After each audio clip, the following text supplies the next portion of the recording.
में एक फिल्मी गाना सुना था, जाना था जापान पहुंच गए चीन। आज यह चरितार्थ होते देखा जब एएनटीएफ की टीमें गुजरात से एमडी की फैक्ट्री के लिए कच्चा माल भेजने वाले आरोपियों की तलाश करती रही अहमदाबाद में, और हाथ लगा 27 सालों से फरार 3 जिलों से 26,000 रुपए का इनामी, सैकड़ों निवेशकों का पैसा दुगना करने का झांसा देकर डकर गया एक आरोपी मनोज खत्री निवासी बाड़मेर।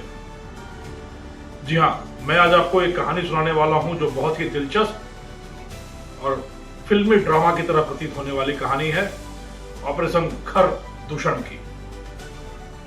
बाड़मेर के दो भाई मनोज और हेमराज 1994 में इन्वेस्टमेंट कंपनी शुरू करते हैं, ब्रांच पर ब्रांच खोलते जाते हैं, सैकड़ों निवेशकों को पैसा दुगना करने का झांसा देते हैं, और 5 साल के बाद 1999 में वो सारा पैसा डका जाते हैं। पहला प्रकरण दर्ज होता है बाड़मेर में 1999 में, और जैसे पहले से तैयारी रही हो, मुकदमा दर्ज होते ही दोनों भाई गधे के सर से सींग की तरह बाड़मेर से गायब। फिर मुकदमे पर मुकदमे दर्ज होते जाते हैं और कहीं कोई सुराग नहीं मिलता दोनों भाइयों का। दोनों भाई पहले जयपुर आते हैं, जयपुर से फिर दिल्ली जाकर फरारी काटते हैं और फिर अहमदाबाद पहुंचते हैं। वहां जाकर प्रिंटिंग प्रेस का काम शुरू करते हैं। लाखों करोड़ों रुपए डकार कर रखा हुआ है, हजम कर रखा है, उससे प्रिंटिंग प्रेस का काम शुरू करते हैं और कुमार ब्रदर्स के नाम से एक हस्ती बन जाते हैं अहमदाबाद के आनंदपुरी इलाके में, जहां लोग इन्हें कुमार ब्रदर्स के नाम से जानते हैं। हवेली बनती है, दुकान पर दुकानें जड़ते जाते हैं और शराफत का चोंगा ओढ़कर बड़े आराम से जिंदगी काटते हैं। ऐसी जिंदगी काटते हैं कि 1999 से लेकर 27 साल बाद 2026 तक किसी को कानो कान खबर नहीं होती। सैकड़ों निवेशकों का लाखों करोड़ों हजम करके बैठे हुए दोनों भाई सफेद पोश हैं। इनके काले कारनामों का चिट्ठा किसी पर नहीं खुलता, पर नियति होती है। इधर जिलों से 3 जिलों में मुकदमे दर्ज हैं, 26,000 रुपए का इनाम घोषित है और पुलिस के पास कोई सुराग नहीं। और फिर इधर शुरू होता है पश्चिमी राजस्थान में धड़ाधड़ एमडी फैक्ट्री पकड़े जाने का सिलसिला।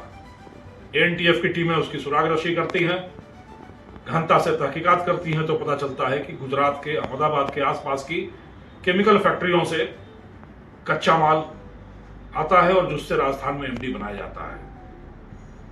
एक मुखबिर से सुराग मिलता है कि 2 भाई हैं गुजरात में जो न जाने क्या धंधा करते हैं, न जाने कैसे रातों रात पैसा बना रखा है, इतने बड़े आदमी हो गए हैं, छद्म नाम रखा है और फर्जी तरीके से राजस्थान के लोगों के संपर्क में है।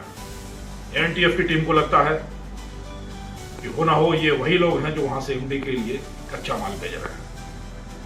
एएनटीएफ की टीम वहां पहुंचती है, हफ्तों तक वहां पर सुराग रशी करती है, तो जो कहानी आती है बिल्कुल ही अलग कहानी आती है। दोनों भाई 1999 में पहुंच गए अहमदाबाद, प्रिंटिंग प्रेस का काम शुरू किया और देखते देखते वहां करोड़पति बन गए।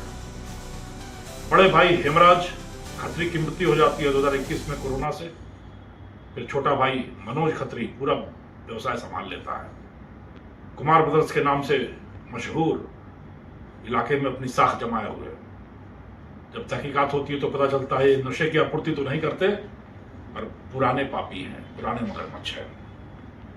और फिर निर्णय होता है 27 सालों से वांछित इस आरोपी के गर्दन तक पुलिस का हाथ पहुंचना बहुत जरूरी है।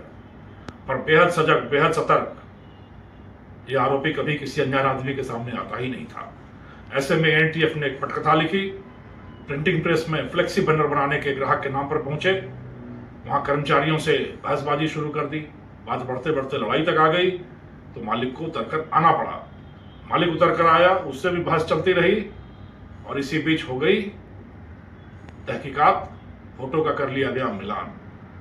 27 साल का समय लंबा समय, पर जब हुलिया मिलाया गया तो वही चेहरा वही आदमी। पुलिस ने गर्दन पर हाथ डाला तो आरोपी रह गया भुचक्का कि मैं तो कुमार हूं, और वो था मनोज खत्री, वही पापी जिसने 27 साल पहले सैकड़ों निवेशकों का ईमानदारी का खून पसीने का पैसा हजम कर लिया था और अब प्रिंटिंग प्रेस से कागज छाप छाप कर अपने पापों की कहानी लिख रहा था, कहानी छुपा रहा था। पर कहते हैं कि कुछ भी कर लो, कानून के हाथ बड़े लंबे हैं। देख लो मनोज खत्री को, इसने नाम बदला, जगह बदली, धंधा बदला, पहचान बदला, और नहीं बदल पाया तो अपने कर्मों का लेखा जोखा। उसके पुराने पाप उसको ले आए जेल की उसी चहारदीवारी के पीछे जो उसकी मंजिल थी, जहां होगा हजारों निवेशकों की खून पसीने से कमाई गई पैसों की धोखाधड़ी का हिसाब किताब।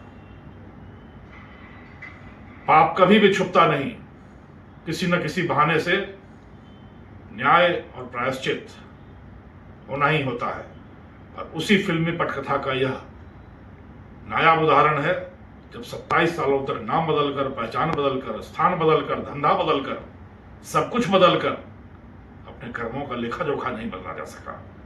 और ऑपरेशन खरदूषण की सफलता, 26,000 का इनामी मनोज खत्री उर्फ कुमार, 27 सालों की चूहे बिल्ली के खेल, जद्दोजहद के खेल के बाद आखिर अपने मंजिल जेल की चहारदीवारी में अपने पापों का प्रायश्चित और अपने किए का हिसाब किताब देता रहेगा। एनटीएफ का उद्देश्य नशे के खिलाफ कार्रवाई है। और जैसा मैंने कहा, जाना था जापान, पहुंच गए चीन। और चीन भी विख्यात जगह है, बड़ी जगह है। तो बड़े आरोपी के गर्दन तक पुलिस के हाथ पहुंचे। तलाश किसी और की थी, मिला कोई और, पर शायद इसी तलाश के साथ हजारों सैकड़ों निवेशकों को न्याय मिल सके। और एनटीएफ यह कार्रवाई करने के बाद एक बार फिर नशे की दुनिया में, पाप की लंका में आग लगाने के लिए अपने अभियान पर लगातार सबल, सजग, सतर्क, सुदृढ़ कदम बढ़ाते हुए, एक पर एक लगातार कार्रवाई करते हुए राजस्थान को नशा मुक्त करने की दिशा में अनवरत अग्रसर।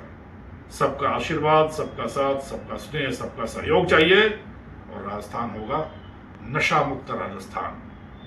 धन्यवाद।